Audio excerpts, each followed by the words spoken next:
ಎಲ್ಲರಿಗೂ ನಮಸ್ಕಾರಗಳು. ಪಾಠ 3 4th ಸ್ಟ್ಯಾಂಡರ್ಡ್ ಕಲಿ ಕನ್ನಡ ಟೆಕ್ಸ್ಟ್ ಬುಕ್ ಹಂಚಿ ತಿನ್ನೋಣ. ಈ ಲೆಸನದ ಪ್ರಶ್ನೆ ಉತ್ತರ ಅಭ್ಯಾಸ ಚಟುವಟಿಕೆಗಳ ಬಗ್ಗೆ ನೋಡೋಣ ಬನ್ನಿ. ಆವರಣದಲ್ಲಿ ಕೊಟ್ಟ ಪದಗಳಲ್ಲಿ ಸರಿಯಾದ ಪದ ಆರಿಸಿ ಬಿಟ್ಟ ಸ್ಥಳ ತುಂಬಿರಿ. ನೀವು ಇಬ್ಬರು ಶಾಲೆಗೆ ಹೋಗುವ ಹುಡುಗರು. ಸರಿಯಾದ ಬಿಟ್ಟ ಸ್ಥಳ ಶಾಲೆಗೆ.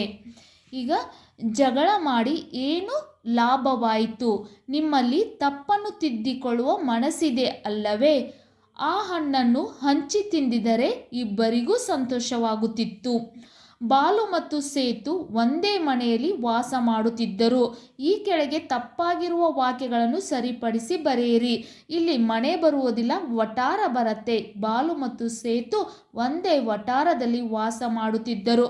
ನಮ್ಮ ಅಂಗಳದಲ್ಲಿ ಬಿದ್ದ ಹಣ್ಣು. ಇದು ಅಂಗಳ ತಪ್ಪಾಗಿದೆ, ಹಿತ್ತಲಲ್ಲಿ. ನಮ್ಮ ಹಿತ್ತಲಲ್ಲಿ ಬಿದ್ದ ಹಣ್ಣು. ಬಾಲುವಿನ ಕೈಯಿಂದ ಹಣ್ಣನ್ನು ಕದಿಯಲು ನೋಡಿದನು. ಬಾಲುವಿನ ಕೈಯಿಂದ ಹಣ್ಣನ್ನು ಕಸಿಯಲು ನೋಡಿದನು. ಹಿರಿಯರು ಕೈಯಲ್ಲಿದ್ದ ಕಲ್ಲು ಬೀಸಿ ಇನ್ನೊಂದು ಹಣ್ಣು ಬೀಳಿಸಿದರು. ಹಿರಿಯರು ತನ್ನ ಕೈಯಲ್ಲಿದ್ದ ಬೆತ್ತ ಬೀಸಿ ಇನ್ನೊಂದು ಹಣ್ಣು ಬೀಳಿಸಿದರು. ಕಲ್ಲು ಅಲ್ಲ, ಬೆತ್ತ. ಇನ್ನು ಒಂದು ವಾಕ್ಯದಲ್ಲಿ ಉತ್ತರಿಸಿರಿ. ಮಾವಿನ ಮರ ಎಲ್ಲಿತ್ತು? ಬಾಲುವಿನ ಮನೆಯ ಮುಂದಿನ ರಸ್ತೆಗೆ ತಾಕಿ ಮಾವಿನ ಮರವಿತ್ತು. ಹಣ್ಣು ನೋಡಿ ಯಾರಿಗೆ ಆಸೆಯಾಯಿತು? ಹಣ್ಣು ನೋಡಿ ಸೇತುವಿಗೆ ಆಸೆಯಾಯಿತು. ಸೇತು ಮಾವಿನ ಹಣ್ಣು ನೋಡಿ ಏನು ಮಾಡಿದ? ಸೇತು ಮಾವಿನ ಹಣ್ಣು ನೋಡಿ ಕಲ್ಲು ಎಸೆದ. ಮಕ್ಕಳ ಜಗಳವನ್ನು ಯಾರು ನೋಡಿದರು? ಮಕ್ಕಳ ಜಗಳವನ್ನು ಹಿರಿಯರೊಬ್ಬರು ನೋಡಿದರು. ಈ ಕೆಳಗಿನ ಮಾತುಗಳನ್ನು ಯಾರು ಯಾರಿಗೆ ಹೇಳಿದರು? ಎ ಬಾಲು, ಕೊಡೋ, ಅದು ನನ್ನ ಹಣ್ಣು. ಯಾರು ಹೇಳಿದರು? ಸೇತು. ಯಾರಿಗೆ ಹೇಳಿದರು? ಬಾಲುನಿಗೆ. ಹಣ್ಣು ಎಲ್ಲಿ ಬಿತ್ತು ಹೇಳು? ಯಾರು ಹೇಳಿದರು? ಬಾಲು. ಯಾರಿಗೆ? ಸೇತುನಿಗೆ.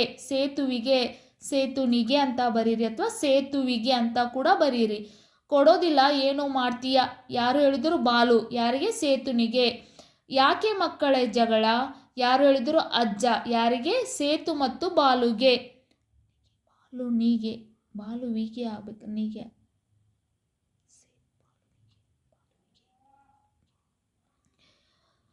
ಬಾಲು ಮತ್ತು ಸೇತು ನಡೆಸಿದ ಜಗಳವನ್ನು ವಿವರಿಸಿ. ಉತ್ತರ: ಸೇತುವಿಗೆ ಮಾವಿನ ಹಣ್ಣೆಂದರೆ ತುಂಬ ಇಷ್ಟ. ಆದ್ದರಿಂದ ಗಿಡಕ್ಕೆ ಕಲ್ಲು ಎಸೆದ. ಆದರೆ ಹಣ್ಣು ಬಾಲುವಿನ ಮನೆಯ ಹಿತ್ತಲಲ್ಲಿ ಬಿತ್ತು. ಹಣ್ಣಿಗಾಗಿ ಇಬ್ಬರೂ ಜಗಳವಾಡಿ ನೆಲದ ಮೇಲೆ ಬಿದ್ದು ಹೊರಳಾಡಿದರು. ಹಿರಿಯರು ಮಕ್ಕಳಿಗೆ ನೀಡಿದ ಹಿತವಚನವೇನು? ನೀವಿಬ್ಬರು ಶಾಲೆಗೆ ಹೋಗುವ ಹುಡುಗರು. ಜಗಳವಾಡಿ ಏನು ಲಾಭವಾಯಿತು? ಆ ಹಣ್ಣನ್ನು ಹಂಚಿ ತಿಂದಿದರೆ ಇಬ್ಬರಿಗೂ ಸಂತೋಷವಾಗುತ್ತಿತ್ತು ಎಂದು ಹಿರಿಯರು ಮಕ್ಕಳಿಗೆ ಹಿತವಚನ ನೀಡಿದರು.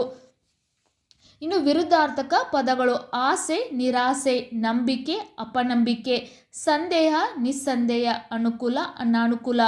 ಪದಗಳನ್ನು ಸ್ವಂತ ವಾಕ್ಯದಲ್ಲಿ ಬರೆಯಿರಿ. ರಸ್ತೆ ದಾಟುವಾಗ ಎರಡು ಕಡೆಗೆ ನೋಡಬೇಕು. ಹಿತ್ತಲು. ನಮ್ಮ ಹಿತ್ತಲಿನಲ್ಲಿ ಸುಂದರವಾದ ಹೂಗಿಡಗಳಿವೆ. ವಿಪರೀತ. ಈ ವರ್ಷ ಮಳೆ ವಿಪರೀತವಾಗಿದೆ. ಬೆತ್ತದಿಂದ ಕುರ್ಚಿ ತಯಾರಿಸುತ್ತಾರೆ. ಇನ್ನು ಈ ಗಾದೆ ಮಾತುಗಳನ್ನು ಓದಿ ಅರ್ಥ ಮಾಡಿಕೊಳ್ಳಿ. ಇಲ್ಲಿ ಈ ಗಾದೆ ಮಾತುಗಳನ್ನು ಪೂರ್ಣಗೊಳಿಸಿ. ಹಾಸಿಗೆ ಇದ್ದಷ್ಟು ಕಾಲು ಚಾಚು. ಮೂರ್ತಿ ಚಿಕ್ಕದಾದರೂ ಕೀರ್ತಿ ದೊಡ್ಡದು.